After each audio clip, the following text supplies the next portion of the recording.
जय हिंद दोस्तों, स्वागत है आपका अपने यूट्यूब चैनल छोटा कोच में। और तो दोस्तों, आज की इस वीडियो में हम आपसे बात करेंगे त्रिकोणमिति की जो सारणी होती है, ये साइन कॉस वाली जो सारणी होती है, तो उसमें आपको हम याद कराने की ट्रिक लेके आए हुए हैं और उसको समझाएंगे कि याद कैसे किया जाता है। ठीक है, हम आपको ऐसे समझाएंगे कि ये सारणी अगर आपने समझ ली, बनाना सीख गए, तो आप ज़िंदगी भर कभी इसको भूलोगे नहीं। रटाने की जगह आपको बस बनाना सिखाएंगे और आपको एक बार वीडियो पूरा वॉच करना है, एक बार पूरा वीडियो देखना है, बिना स्किप किए हुए वीडियो को देखना है। ठीक है, तो कुछ ना कुछ समझ में आएगा। चलो चलते हैं वीडियो की तरफ, करते हैं स्टार्ट। दोस्तों देखो, हमने साड़ी बना के रेडी कर ली है यहाँ पे, और हमने जो कोण है वो भी हमने रख लिए हैं यहाँ पे। ठीक है, sine cos tan cosec sec cot, ये हमने लिख के रख लिए यहाँ पे।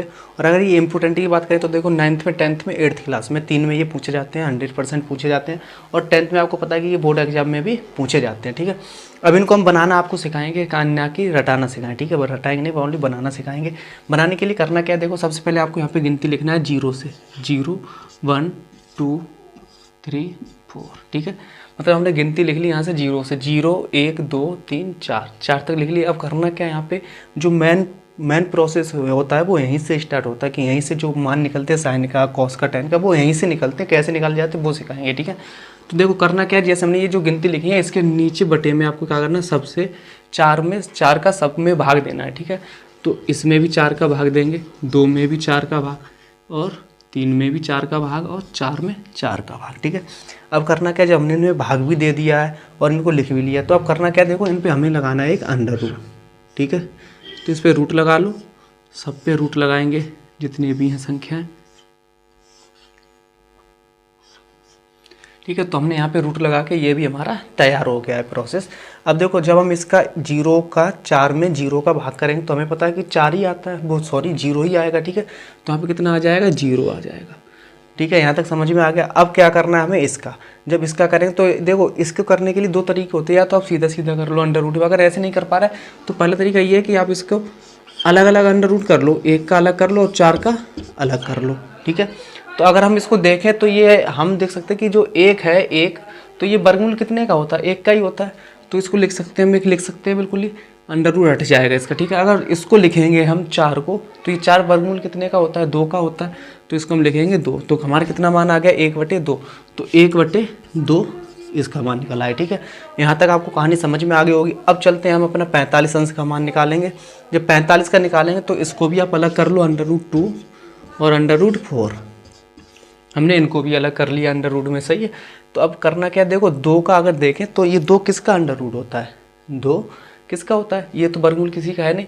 तो पहले तो हम इसको काटते हैं, 2 एकम 2, 2 दूनी 4। ठीक है, अगर इसको देखें तो ये जो 1 आ गया हमारे पास, तो 1 किसका होता है, वर्गमूल 1 का होता है, पता हो गया। लेकिन 2 अंडर रूट में ये किसी का वर्गमूल नहीं होता, क्योंकि 4 ये वर्गमूल हो सकता है लेकिन 2 वर्गमूल नहीं होता है।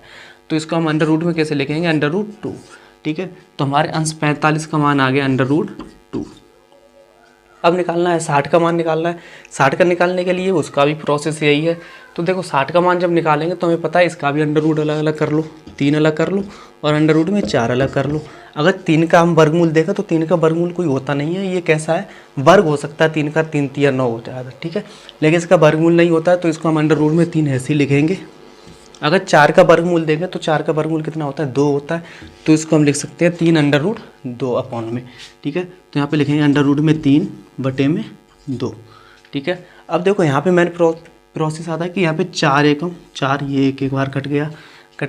तो देखो अंडर रूट में हमें पता है कि अंडर रूट में 1/√1 लिख लिया। जब 1 का अगर वर्गमूल निकालेंगे तो 1 होगा, 1 हो जाएगा। 1 का निकालेंगे 1 होगा, 1 होगा। अगर 1 को काटेंगे 1 एकम 1, एक बार कट गया, तो यहाँ पे कितना आएगा मान, 1। तो आशा करता हूँ कि आपको साइन का मान निकालना समझ में आ गया होगा, साइन का कैसे निकालते हैं, और ये बहुत ही आसान सिंपल सा ट्रिक है आपके लिए। ठीक है, तो आप साइन का निकाल लिए। अब बात किसकी आती है, कॉस की। देखो कॉस का भी मान इसी में रखा है, बस थोड़ा दिमाग लगाना है और ट्राई करना है कि कॉस का मान है कैसे निकलेगा, वो भी समझाते हैं। देखो कॉस का मान निकालने के लिए क्या है, जो हमने पीछे से उठाना सब आगे को ले जाना। ठीक है, पीछे से उठाओ, यहाँ पे रखो, इसका मान यहाँ पे रख दो, बस चेंज करना है स्थान। जो आगे वाला है उसको सबसे पीछे पहुँचा दो। तो करेंगे क्या, देखो यहाँ पे 1 है तो 1 यहाँ पे ले आओ, √3/2, √3/2 इसका हो गया, 1/2 ये हो गया। फिर 1/2 और 0, तो हमारा कॉस का भी निकल आया। अब बात आती है कि tan का निकालने के लिए, ठीक है।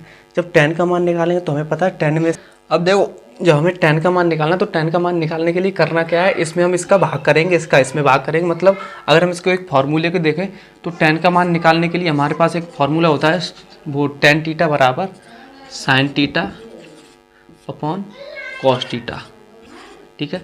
ये एक हमारा फार्मूला होता है। तो इस फार्मूले का मतलब ये होता है कि साइन में कॉस का क्या करना होता है, भाग करना होता है, ठीक है। तो इस फार्मूले से आप कर सकते हैं। अगर इस फार्मूले को याद नहीं रखना चाहते तो सीधे सीधे पता है कि हमें इसका इसमें भाग करना है, ठीक है। जब इसका हम इसमें भाग करेंगे तो हमारे कितना मान आ जाएगा इसमें, तो इसका 0 आएगा, ठीक है। tan का मान 0 आ जाएगा। इसका इसमें भाग करेंगे, देखो 2 से 2 कट जाएगा, कट गया। अब बात कहाँ पे आ गई, 1/√3 पे, ठीक है। जो कटेगा उसको काट दिया हमने। देखो यहाँ पे आप ऐसे समझो, 1/2 √3/2, 2 से 2 काट दिया, बचा कितना हमारा 1/√3, ठीक है। तो 1/√3 हो जाएगा। अगर इसकी बात करें, देखो 2 से ये 2 कट जाएगा, अब बचा कितना हमारे पास 1 बचा, तो यहाँ पे कितना मान हो जाएगा, 1 हो जाएगा, ठीक है। इसकी बात करें तो इसमें देखो 2 से 2 कट जाएगा। अगर हम इसी चीज़ को यहाँ पे लिखें √3/1 लिख दें, और इसी चीज़ को हम लिख सकते हैं √3, ठीक है। तो ये और ये बात एक ही है, सेम, एक लिखो या नहीं लिखो कोई भी फर्क नहीं पड़ता है। तो यहाँ पे हमारा आ जाएगा √3, ठीक है। उसके बाद करना क्या है, अगर 0 का 1 में भाग देंगे, देखो हमने संख्या ऐसी लिखी हुई देखी है, लेकिन ऐसे हमने कभी नहीं देखा है कि 0 में, ठीक है। तो हमने देखा है 1 0 1 2 3, ठीक है, ऐसे लिखा देखा हुआ। अगर इसके नीचे माने तो 1 1, सभी के नीचे 1 मान लो, तो हमारी ये संख्या हो जाती है ये पोजीशन। लेकिन इसमें क्या हो रहा है हमारा, जैसे 1/0, इसमें उल्टा हो रहा है और इसमें आप देख सकते हो कैसा। तो इसका अगर मान देखें तो ये कैसा हो जाएगा, अनंत, अनपरिभाषित, ठीक है। अनंत हो गया इसका मान। जब अनंत हो जाएगा तो आपको पता है कि हमारे जो 3 मान निकले हैं, साइन का, कॉस का, टेन का, ठीक है। इसी से जो ये 6 मान बनेंगे, 3 और बनेंगे, वो इन्हीं से बन जाएंगे। सबसे पहले हमें ये पता होना चाहिए जो साइन होता है वो किसका उल्टा होता है, कॉसेक का होता है, और ये कॉस होता है वो किसका उल्टा होता है, सेक का होता है। टेन जो होता है, टेन किसका उल्टा होता है, कॉट का होता है, ठीक है। तो हमें इसके मान क्या रखने हैं, इसमें रखने हैं विपरीत करके, उल्टे करके मान रखना है, ठीक है। जब उल्टे करके मान रखेंगे तो हमारे क्या होंगे, ये कॉसेक का मान निकल आएगा, सेक का निकलेगा और कॉट का निकलेगा। अब मान निकालना है कॉसेक का। कॉसेक का निकालने के लिए जो साइन का मान है उसको क्या करेंगे, पलटेंगे, उल्टा करेंगे। अगर 0 का मान देखें, 0 को उल्टा करेंगे क्या हो जाएगा, अनंत हो जाएगा। तो यहाँ पे रखेंगे अनंत, मतलब अपरिभाषित, ठीक है। अगर इसका उल्टा करेंगे तो कितना हो जाएगा, 2/, देखो यहाँ पे समझाते हैं आपको। अगर इसका उल्टा करेंगे तो 2/1 हो जाएगा। लेकिन 2/1 लिखें या नहीं लिखें, लेकिन कोई उसके फर्क नहीं पड़ता, तो ठीक है।